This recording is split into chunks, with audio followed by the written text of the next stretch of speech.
Assalamualaikum warahmatullahi wabarakatuh. Hai, jumpa lagi di Harada Channel, solusi cepat dan mudah menguasai dan memahami tata bahasa Inggris. Pada kesempatan ini saya akan menjelaskan tentang noun clause part 2, acts as a subject, atau noun clause yang berfungsi sebagai subjek. Sahabat Harada, sebelum kita berlatih membuat contoh kalimat noun clause sebagai subjek, saya akan menjelaskan dulu tentang kalimat tanya. Kalimat tanya dibagi menjadi dua. Satu, information question, yakni kalimat tanya yang menggunakan kata tanya what, where, when, which, whose, why, who, whom, and how. Nomor dua, yes-no question, yaitu kalimat tanya yang tidak menggunakan kata tanya seperti what, where, when, which, whose, why, who, whom, and how. Semua kalimat tanya, baik jenisnya information question maupun yes-no question, bisa digunakan untuk membuat contoh noun clause sebagai subjek. Dengan syarat, semua kalimat tanya ini, baik information question maupun yes-no question, harus dirubah menjadi kalimat positif dulu, baru diletakkan di awal kalimat, karena posisinya sebagai subjek.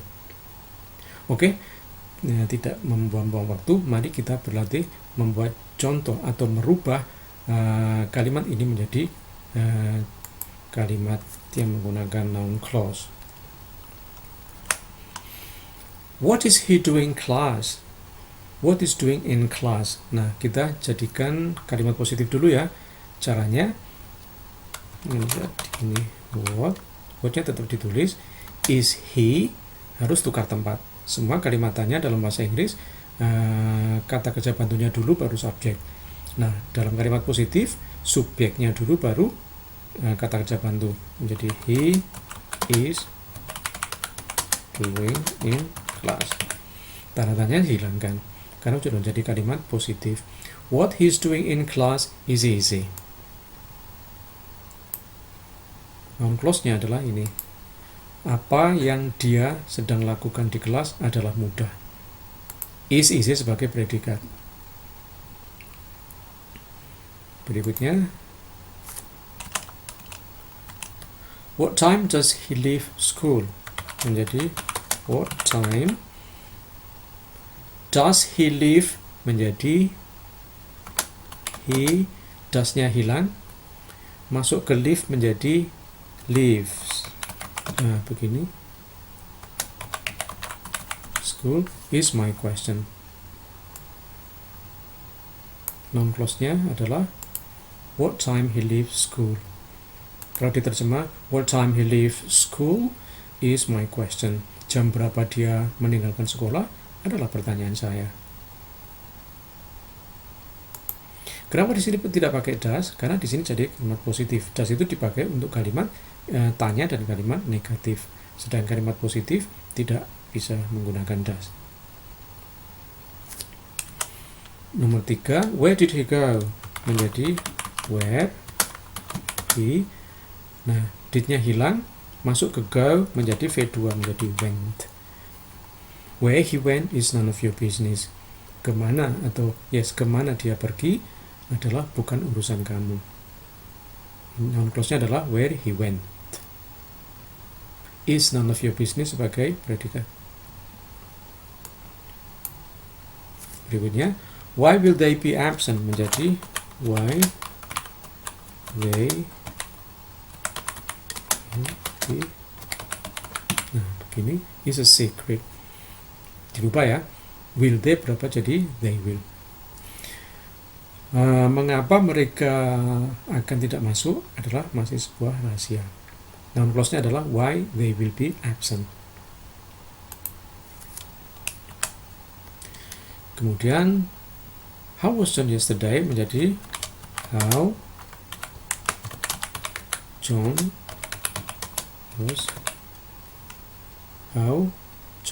was yesterday.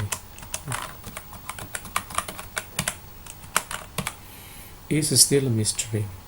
bagaimana kabar John kemarin adalah masih sebuah misteri. Nah, ini sudah menjadi noun clause sebagai subjek. Nah, kita sekarang perlu berarti membuat contoh noun clause yang terdiri dari kalimat tanya jenisnya yes no question. Oke, untuk yang yes no question ini kalian harus menambahkan kata-kata whether atau if di awal kalimat. Kenapa kita memakai whether atau if? Karena kalimat tanya ini tidak menggunakan kata tanya seperti ini. Jadi fungsi dari whether atau if ini adalah sebagai ganti dari kata tanya ini. Maka kita tulis whether dulu. Whether artinya apakah? Whether will it menjadi it will rain tonight. Nah, gini. Whether it will rain tonight does not matter to me. Apakah akan hujan nanti malam tidaklah menjadi masalah buat saya. Noun clause-nya adalah whether it will rain tonight. Berikutnya, is Susan here today? Nah, kita wajib menggunakan whether atau if. Saya pakai if. Apa sih bedanya if sama whether?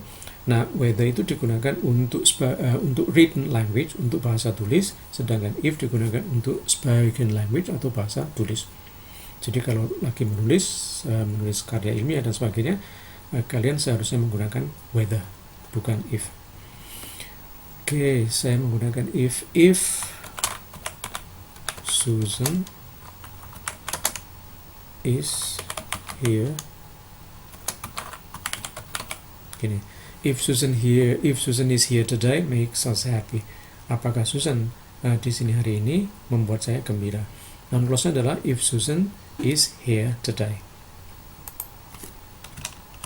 Berikutnya, has Jane been to America menjadi sebagai if Jane has been to America. Gini. If Jane has been to America, confuses us. Apakah Jane sudah pernah pergi ke Amerika? Membingungkan saya. Berikutnya, did Paul go to work yesterday? Saya pakai whether Paul. Ingat ya, kalau dalam kalimat positif, did tidak boleh dipakai. Did dimasukkan go menjadi when, V2. Did sama juga dengan does, digunakan pada kalimat interrogatif dan negatif. Sedangkan dalam kalimat positif tidak usah pakai did atau does atau do. Whether Paul went to work yesterday is not important. Apakah Paul apakah Paul pergi bekerja kemarin tidaklah penting. Yang terakhir, can they help us tonight? Saya pakai if they can help us tonight is clear. Apakah mereka bisa membantu kita nanti malam adalah jelas. Noun clause-nya adalah if they can help us tonight. Yang ini noun clause-nya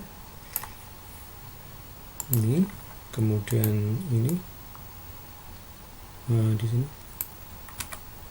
If Susan is here,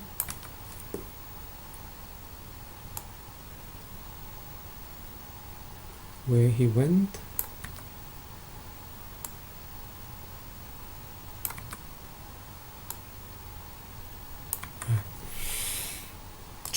kita sudah bisa membuat contoh anak kalimat yang berfungsi sebagai kata benda atau noun clause sebagai subjek. Sahabat Haneda, kalian bisa membuat kalimat atau contoh kalimat seperti ini sendiri. Untuk predikatnya yang sering digunakan noun clause sebagai subjek sudah saya kasih di slide berikutnya. Tinggal ini kalian bisa membuat kalimat ini sendiri atau mencontoh di buku-buku yang lainnya atau dimanapun. kemudian ditempelkan. Nah, sebelum menempelkan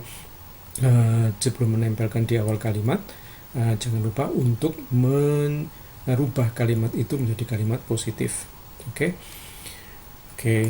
Nah, inilah daftar dari ekspresi yang sering digunakan sebagai noun clause sebagai subjek. Mereka adalah is a secret, sebuah rahasia, is easy, mudah, wasn't true, tidaklah